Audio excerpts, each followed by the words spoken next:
بسم الله الرحمن الرحيم. السلام عليكم ورحمة الله وبركاته.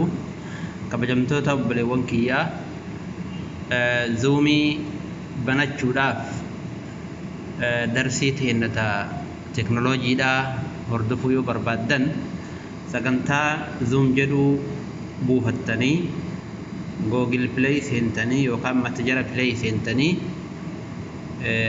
الرتي بريتتن زوم cloud meeting kajedhu kana isa buufattan jechu erga isa buufattanii booda ni bantanii fathi bakka jedhu yookaan open bakka jedhu irratti rukuttanii banattanii yeroo akkanatti banattan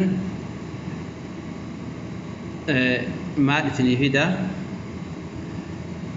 join in kajedhu isinii fida akkanatti isinii fida yeroo inni kana isinii fide lakkoofsa isinii an erge bakka kanatti guuttan kuno bootaa kanatti lakkoofsaan isinii ergu achirratti guuttanii eega achirratti guuttanii geessitanii booda bulee taha kun asteetti bootaa kanatti bulee akkanaa taha dura buleen ta'u akkanatti daalacha taha yoo lakkoofsa guutuu itti guuttan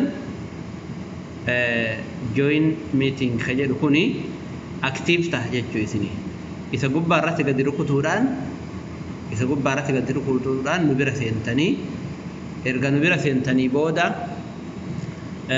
wanti gootan erga nu bira seentanii booda akka kaameeraan keessan hin baane yoo barbaaddan bakka kaameeraan keessan hin mul'anne yoo barbaaddan kunoo bakka kana kaameeraa mul'ataa amma kaameeraan ni mul'ataa yeroo ani irratti dhabu ni cufamaa sagaleellee yoo ani tuqee ni cufamaa yoo ani bane ni banama jechuudha. Haala kanaan itti fayyadamta. Banuu cufuu kaameeraa ofirraa cuftanii yeroo ani share isinii godhu iskiriinii kun akkanatti share isinii godhaa kun amma iskiriinii share ta'e iskiriiniin isin biratti mul'ata.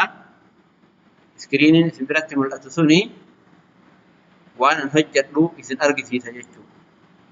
Haala kanaan zuumii keessa seentanii darsii seenan wajjin hordofuu dandeessanii yoo wanti isin dhibu jiraate inshaallah walii ibsaatiin hin deemna.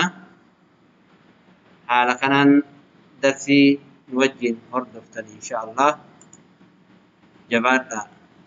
نجاه ربي كيس جلاله. والسلام عليكم ورحمة الله وبركاته.